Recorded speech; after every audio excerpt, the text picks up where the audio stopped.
السلام عليكم. عن موضوعا كورم دونا ديما وسامعت بدن الدوكن وانا مهم الى الموضوع ادوغاتو داوشوعا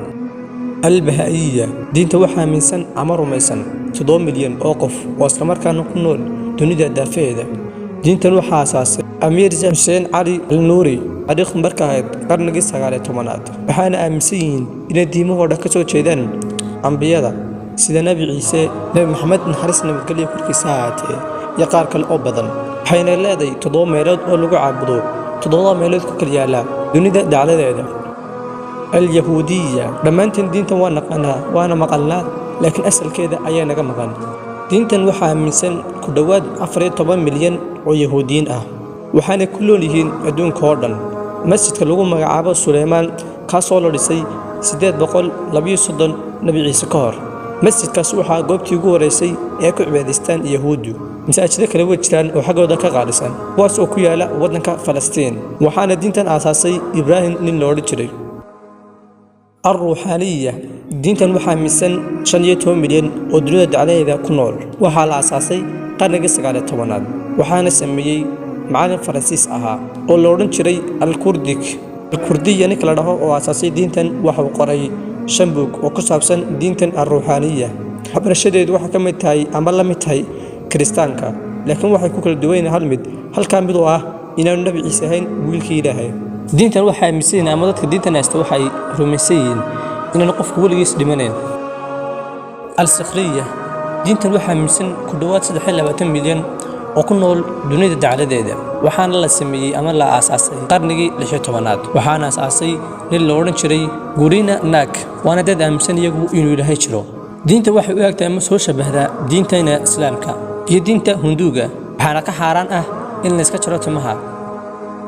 البوذية دينتن waxaa aaminsan 776 milyan oo ku nool dunida dacaladeeda ninka diintan aasaasay waxa uu ku dhashay Nebel 263 Nabi Ciise kor isna waa sidaarta goobta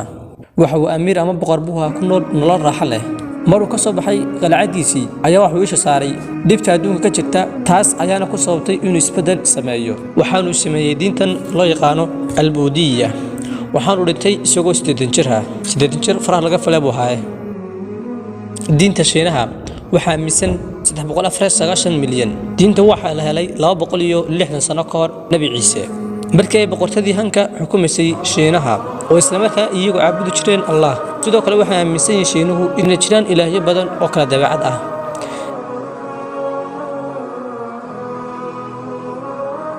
الإسلام دينta islaamka waxaa aaminsan ama rumaysan in ka badan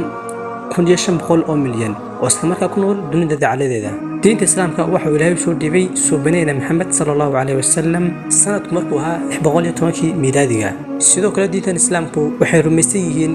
Nabi Maxamed in Allah wax ugu soo dhibay Jibriil sidoo kale tacliinta Maxamed waxa ku qoran tahay Quraanka Kariimka ah sidoo kale waxay rumaysan yihiin in Allah kaliya yahay oo diinta Quraanka jeetana ay tahay tan islaamka wixii intaas ka soo harna ay yihiin shirki inta saymaatu nuugiga barnaamijkeeni inta ku kulmina barnaamij kamida waxaan naga tagnaa sidaas iyo assalaamu calaykum waraxmatullaahi wabarakaatuh fadlan xaqo subaacastay naga cadeeya si aad u hesho muuqaalo badan hadda subscribe dhe oo ka mid noqo kumanaanka qof ee ku xiran channelkayga Xamza Jooqane nagu soo bir caalamkan cusub adoo ka faa'iido doona xogooyin iyo dhacdooyin la yaab leh